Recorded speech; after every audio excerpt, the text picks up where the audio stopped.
friends, good evening. Very warm welcome on my YouTube channel Nikhil Mistry science learn with fun. Friends, आज हम यहाँ पे discuss करने वाले हैं 10th स्टैंडर्ड इंग्लिश मीडियम के अंदर साइंस एंड टेक्नोलॉजी में केमिस्ट्री पोर्शन के अंदर जो भी हमारा चैप्टर नंबर 3 है कि जिसका टाइटल है मेटल्स एंड नॉन मेटल्स, उसके पार्ट 2 के बारे में। पार्ट 1 के अंदर हमने जो भी मेटल और नॉन मेटल की फिजिकल प्रॉपर्टी थी उसको हमने डिफरेंस के फॉर्म में पढ़ा था और जो आपके आगे बेसिक ऑफ केमिस्ट्री के अंदर भी आ चुका था। तो आज हम यहाँ पे डिस्कशन करने वाले हैं जो भी मेटल और नॉन मेटल है। तो मेटल एंड नॉन मेटल की कौन कौन सी केमिकल प्रॉपर्टीज़ आपको यहाँ पे दी हुई है और वो किस तरह से केमिकल रिएक्शंस देते हैं उसके बारे में हमें यहाँ पे पढ़ना है। तो देखो, केमिकल प्रॉपर्टीज़ ऑफ मेटल आपको दिया हुआ है क्या। तो यहाँ पे डिफरेंट सेक्शंस के अंदर आपको 3.2.1 और 3.2.4 के बीच में मेटल्स की एक्टिविटी करनी है।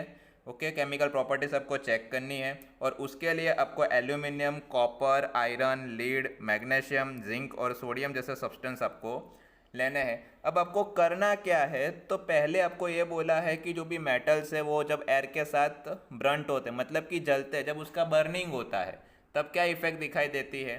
तो आपने आगे देखा होगा कि अगर मैग्नीशियम को आप एयर की प्रेजेंस में जलाते हो तो वो डेजलिंग वाइट फ्लेम के साथ जलती है और आपको ऐश मिलती है।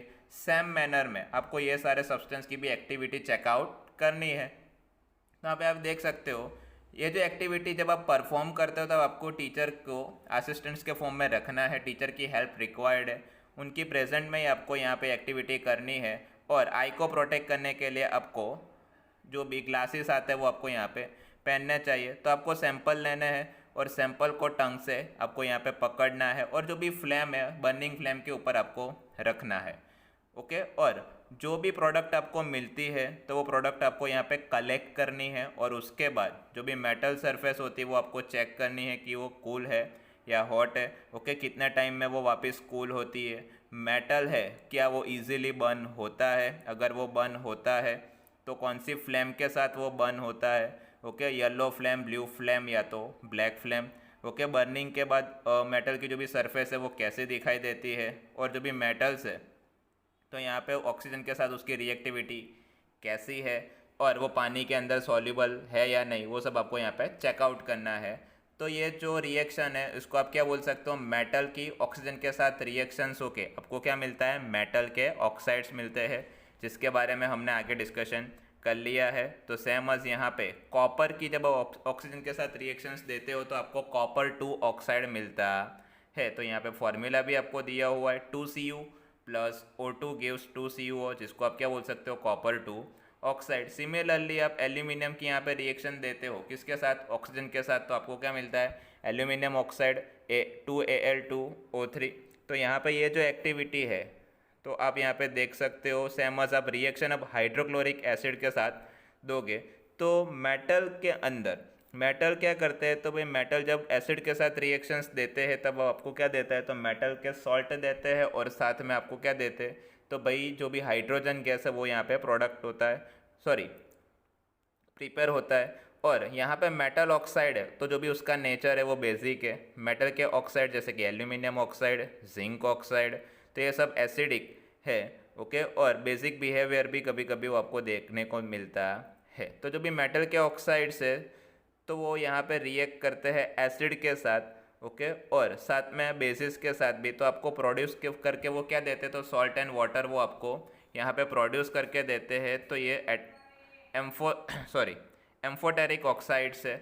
जो भी एल्यूमिनियम के ऑक्साइड्स है वो क्या होते हैं, तो सेम अस एसिड और बेस दोनों के साथ रिएक्शंस देता है। आप यहाँ पे देख सकते हो Al2O3 प्लस 6HCl, मतलब कि एल्यूमिनियम के ऑक्साइड्स की एसिड के साथ रिएक्शन देते हो तो आपको एल्यूमिनियम ट्राइक्लोराइड मिलता है और साथ में पानी यहाँ पे फ्री होता है। उसी तरह मैं एल्यूमिनियम ऑक्साइड की अगर सोडियम हाइड्रोक्साइड के साथ रिएक्शंस देते हो तो सोडियम एल्यूमिनेट आपको मिलता है जो कि NaOH बेस है और साथ में पानी फ्री होता है। जितने भी मेटल के ऑक्साइड्स है वो मोस्ट ऑफली पानी के अंदर क्या है, सॉल्यूबल है। तो यहाँ पे जो भी उसका नेचर है वो कैसा है, बेसिक, जिसको आप अल्कलीस बोल सकते हो। जैसे कि सोडियम ऑक्साइड और पोटेशियम ऑक्साइड जब पानी के साथ रिएक्शंस देते हैं तो आपको यहाँ पे सोडियम हाइड्रोक्साइड और पोटेशियम हाइड्रोक्साइड आपको मिलता है कि जो क्या है अल्कली है, तो आप देख सकते हो Na2O प्लस H2O, तो यहाँ पे रिएक्शंस होकर आपको NaOH, और K2O प्लस H2O, तो यहाँ पे रिएक्शन होकर आपको KOH मिलता है, मतलब कि पोटेशियम हाइड्रोक्साइड मिलता है। तो ये जो एक्टिविटी आपने देखी, तो जो भी मेटल है तो हर एक मेटल से ऑक्सीजन के साथ सेम प्रोसेस से सेम रेट से रिएक्शन नहीं देता है। हर एक की जो भी रिएक्टिविटी होती है ऑक्सीजन के अपोनेंट में, वो क्या होती है, डिफरेंट डिफरेंट होती है। मेटल जैसे कि पोटेशियम सोडियम है, तो वो यहाँ पे जल्दी से क्या होता है, फायर कैचअप कर लेते हैं, जल्दी से उसमें फायर होती है। लेकिन यहाँ पे उसको प्रोटेक्ट करने के लिए, तो to protect them and prevent the accidental fires, हम क्या करते हैं, तो सोडियम और पोटेशियम को कैरोसिन के अंदर उसको डुबा के रखते हैं। ऑर्डिनरी टेम्परेचर के ऊपर ये जो मैग्नीशियम है, एल्यूमिनियम है, जिंक है, लीड है, तो ये सब क्या होते हैं, जल्दी से रिएक्शंस देते हैं। उसको आप क्या करते हो, तो भाई ऑक्साइड से लेयर से आप उसको कवर करते हो। तो ऑक्साइड्स क्या है, one type of protective layer है मेटल के ऊपर, कि जिसको आप ऑक्सीडेशन भी बोल सकते हो, जिससे क्या होता है, तो does not burn on heating but iron filings burn vigorously when sprinkled, मतलब कि वो क्या होता है, स्पार्क आपको यहाँ पे दिखाई देता है। कॉपर क्या होता है, तो भाई कॉपर बर्न होता नहीं है, वो जलता नहीं है। Hot metal is coated with a black colour, तो अगर उसको आप हीट देते हो तो उसके ऊपर क्या होता है, ब्लैक कलर का कोटिंग आपको मिलता है, जिसको आप क्या बोल सकते हो, कॉपर 2 ऑक्साइड। और सिल्वर ओल्ड गोल्ड कभी भी ऑक्सीजन के साथ हाई टेम्परेचर के ऊपर भी रिएक्शंस देते नहीं हैं। तो यहाँ पे जितने भी हमने सब्सटेंस पढ़े उसमें सबसे मोस्ट रिएक्टिव सब्सटेंस कौन सा है, तो भाई सोडियम है। और मैग्नीशियम है वो थोड़ा लेस रिएक्शन देता है आपको यहाँ पे सोडियम की कंपेयर में, लेकिन burning of oxygen does not help decide the reactivity, मतलब कि जो भी ऑक्सीजन के साथ बर्निंग होता है वो कभी भी आपको रिएक्टिविटी नहीं देती है। जिंक, कॉपर, आयरन और लीड, तो ये जो सारे सब्सटेंस है, तो उसकी अगर हम बात करें तो हर एक का जो भी कंक्लूजन्स आपको मिलता है, और रिएक्टिविटी ऑफ मेटल वो सबकी क्या है, डिफरेंट डिफरेंट है। तो what happen the metal react with water, okay. तो जब मेटल्स होता है वो पानी के साथ कैसे रिएक्शंस देते हैं, तो ये एक्टिविटी भी आपको टीचर की प्रेजेंट में करनी है। तो देखो सेम आज आपको करना क्या है, तो भाई जो भी मेटल्स के सैंपल्स आपने लिए थे आगे वाली एक्टिविटी में, वही सैंपल्स आपको लेने हैं। फिर आपको करना क्या है कि जो भी बीकर है उसको आधा पानी से भरना है, कोल्ड वाटर से। जो भी मेटल्स है, तो metals reacted with the cold water, तो आपको क्या करना है, तो जो भी रिएक्टिविटी जिसकी ज़्यादा होती है कोल्ड वाटर के अकॉर्डिंग, तो ऐसा जो भी सब्सटेंस होते हैं उसको आपको अरेंज करना है। और जब मेटल को आप डालते हो पानी के अंदर, तो क्या फायर होती है या नहीं वाटर के अंदर, वो आपको चेक करना है। या तो जो भी सब्सटेंस है मेटल है, तो वो क्या होता है, फ्लोट होता है, पानी के ऊपर तैरता है, वो भी आपको चेकआउट करना है। अगर आपने सब्सटेंस पानी के अंदर डाला है तो पानी गर्म होता है, हॉट होता है या नहीं, वो भी आपको चेकआउट करना है। और जो भी मेटल्स है तो वो यहाँ पे रिएक्शंस देता है या नहीं पानी के साथ, वो भी आपको देखना है। और साथ में जो भी स्टीम होती है, वेपर होती है, वो क्रिएट होती है या नहीं। और जो भी सब्सटेंस है उसको रिएक्टिविटी के अकॉर्डिंग आपको यहाँ पे लिखना है। तो यहाँ पे आप देख सकते हो डायग्राम के अंदर मेटल्स का सैंपल आपने लिया हुआ है, ग्लास और जो भी वूल शॉक है वो वाटर, तो आपने यहाँ पे सॉरी टेस्ट ट्यूब के अंदर आपने रखा हुआ है। कॉर्क से आपने जो भी टेस्ट ट्यूब है उसको लॉक किया हुआ है। और जब रिएक्शंस होता है तब क्या होता है, हाइड्रोजन गैस वाटर बबल के फॉर्म में, वाटर के अंदर बबल के फॉर्म में क्रिएट होता है, कि जो आप यहाँ पे देख सकते हो, ओके। तो यहाँ पे जो भी मेटल है तो वो क्या होता है, तो पानी के साथ रिएक्शंस देते हैं और क्या करते हैं, मेटल ऑक्साइड प्रोड्यूस करते हैं, और साथ में हाइड्रोजन गैस भी आपको मिलता है, कि जो डिसॉल्व फॉर्म में है, जिसको आप क्या, और साथ में मेटल हाइड्रोक्साइड्स आपको मिलते हैं। तो मेटल की पानी के साथ रिएक्शन, मेटल ऑक्साइड और साथ में हाइड्रोजन, और मेटल ऑक्साइड की जब पानी के साथ रिएक्शंस देते हो तब आपको मेटल के हाइड्रोक्साइड्स मिलते हैं। तो जो भी मेटल्स है, कौन कौन सी, पोटेशियम और सोडियम है, तो वो कोल्ड वाटर के साथ जल्दी रिएक्शंस दे देती है। तो in case of the potassium and sodium, तो रिएक्शन आपको यहाँ पे देना है, तो वो क्या है, एक्सोथर्मिक रिएक्शन है, मतलब कि यहाँ पे जल्दी फायर हो जाते हैं इमीडिएटली, और साथ में हीट भी प्रोड्यूस करते हैं। तो पोटेशियम की जब पानी के साथ रिएक्शन दी तो KOH मतलब कि सोडियम हाइड्रोक्साइड मिला, साथ में हाइड्रोजन गैस फ्री होता है, और जिससे आपको जो भी बीकर या तो टेस्ट ट्यूब हॉट लगता है वो हीट एनर्जी यहाँ पे प्रोड्यूस होती है। जो भी सोडियम है तो वो क्या करता है, यहाँ पे पानी के साथ रिएक्शंस देता है, तो सोडियम हाइड्रोक्साइड बनता है, साथ में हाइड्रोजन गैस फ्री होता है, और साथ में हीट एनर्जी आपको यहाँ पे मिलती है। The reaction of the calcium with water with less violent. तो यहाँ पे जो भी कैल्शियम है वो पानी के साथ एकदम स्लोली प्रोसेस देता है, और यहाँ पे फायर भी होती नहीं है, हाइड्रोजन यहाँ पे फायर भी करता नहीं है। तो जैसे कि कैल्शियम है तो वो उस पानी के साथ मतलब कि H2O के साथ रिएक्शंस देता है, तो कैल्शियम हाइड्रोक्साइड बनाता है और साथ में हाइड्रोजन गैस भी यहाँ पे प्रोड्यूस होता है, कि जो क्या है बबल के फॉर्म में होता है। ओके, और मेटल की जो भी सरफेस ऑफ मेटल है वहाँ पे वो क्या होता है चिपक जाते हैं, और जो बबल्स होते हैं वो क्या होते हैं पानी के अंदर फ्लोटिंग मतलब कि तैरते रहते हैं।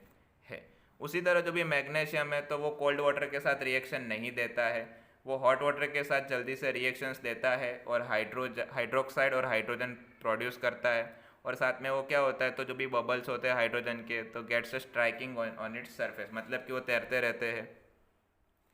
Metals like aluminium, iron, zinc do not react with either cold और हॉट वाटर, मतलब कि एल्यूमिनियम, आयरन और जिंक है वो कभी भी कोल्ड या तो हॉट वाटर के साथ रिएक्शंस देते नहीं है, वो स्टीम के साथ रिएक्शंस देते हैं, वेपर के साथ, और साथ में मेटल के ऑक्साइड और हाइड्रोजन आपको यहाँ पे देते हैं। जैसे कि 2Al एल्यूमिनियम की आप पानी के साथ रिएक्शंस देते हो तो आपको एल्यूमिनियम ऑक्साइड मिलते हैं और साथ में हाइड्रोजन गैस फ्री होता है। उसी तरह आयन की आप पानी के साथ रिएक्शन देते हो तो आपको आयन ऑक्साइड Fe3O4 और साथ में क्या होता है हाइड्रोजन गैस आपको यहाँ पे मिलता है। तो जब भी मेटल है जैसे कि लीड है, कॉपर है, सिल्वर है, गोल्ड है, तो ये सब पानी के साथ रिएक्शंस देते नहीं है।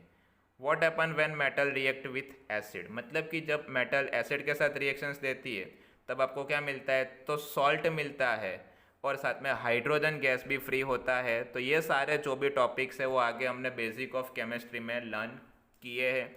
यहाँ पे सिंपल सा एक रिवीजन आपका हो रहा है। तो मेटल की जब डाइलेट एसिड के साथ रिएक्शन होता है तब आपको सॉल्ट एंड हाइड्रोजन गैस मिलता है।